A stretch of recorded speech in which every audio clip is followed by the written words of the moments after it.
Today, we're stepping into what might be the most misunderstood home in the natural world. It's a place of absolutely incredible engineering, but it also holds some deep, dark secrets. Okay, let's start with a fact you've probably heard before. Spider silk is an engineering marvel, right? By weight, it's literally stronger than steel, yet it's amazingly flexible. It's the kind of stuff scientists dream about replicating. But then, you have this, a line from an ancient text, the Quran, that says the complete opposite. It calls the spider's home the weakest of homes. So wait a minute, how can something made from a material stronger than steel possibly be the weakest?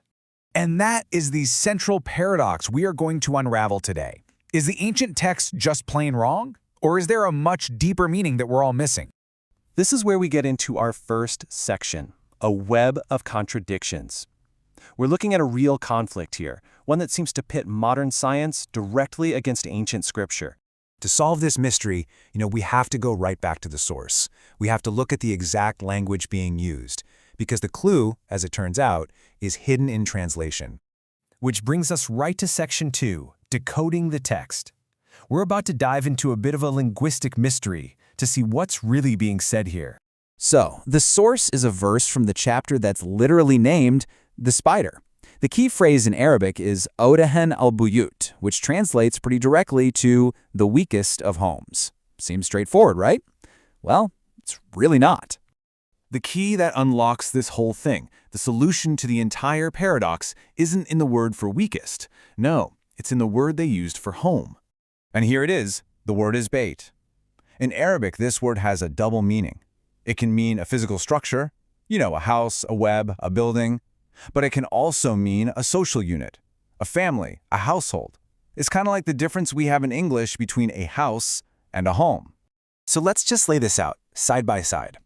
Is the verse talking about the physical house, the web, the structure made of silk, or is it talking about the social house, the family, the relationships of the creatures living inside it?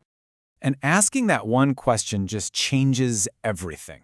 Because if bait here means household, then this verse isn't a statement about engineering at all. It's a statement about sociology. It's a statement about the dark, brutal, and frankly terrifying nature of the spider's family life. And that brings us to the shocking reality of what we're calling the cannibal's home. Because once we start looking at the spider's household, the description of it as weak starts to make a horrifying amount of sense. Seriously, forget everything you think you know about family. In the world of many spider species, the home is the place of absolute and total betrayal. There's no loyalty, there's no protection, there's certainly no love. And I'm not speaking metaphorically. It is quite literally a house of death. And it's defined by two horrifying behaviors that just shatter any idea of family bonds: sexual cannibalism and something called mitrophagy. So let's start with sexual cannibalism. The black widow is probably the most famous for this. The male spider approaches the female to, start a family. But after they mate, that alliance is betrayed in the most brutal way possible. She turns on him, her own partner, kills him, and eats him. The very foundation of the family literally devours itself. And if you think that's as bad as it gets, you're wrong. Because then there's matrophagy. In some species, after the babies hatch, they consume their own mother. The home offers no safety for the father, and in the end, it offers no safety for the mother either. It is a house built on betrayal, from start to finish. So this all leads to our final section, betrayal from within. Now, we've got this powerful new way of looking at the verse, but what about the obvious interpretation? I mean, isn't the simplest explanation just that a spiderweb is physically easy to break?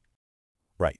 A skeptic would argue, come on, a web is obviously fragile to a human hand, so the metaphor is simple. But, and this is a huge but, the verse ends with this critical little phrase, if they only knew. Now think about that. The physical weakness of a web is obvious. Anyone knows that. You don't need special knowledge. But the rampant cannibalism inside the spider's family, that was a hidden scientific fact for centuries. The verse is pointing to a weakness you don't see at first glance. And that's the beautiful irony of it all. The text picks an animal whose physical structure is famous for its strength to make a point about its profound social weakness. The incredible strength of the silk just makes the weakness of the family even more striking. So the core insight really boils down to this. The web is strong, but the family is broken. The structure is an engineering marvel, but the household is a social nightmare. So in the end, this verse was probably never trying to teach a lesson about material science. It was using the spider's home as this powerful metaphor for taking on treacherous allies, for alliances that look strong on the outside but are completely rotten with betrayal on the inside. And that leaves us with a final, kind of chilling thought. The spider's home is a reminder that true weakness isn't always about structural integrity. Sometimes the most fragile house isn't the one that can be easily broken from the outside, but the one that consumes itself from within.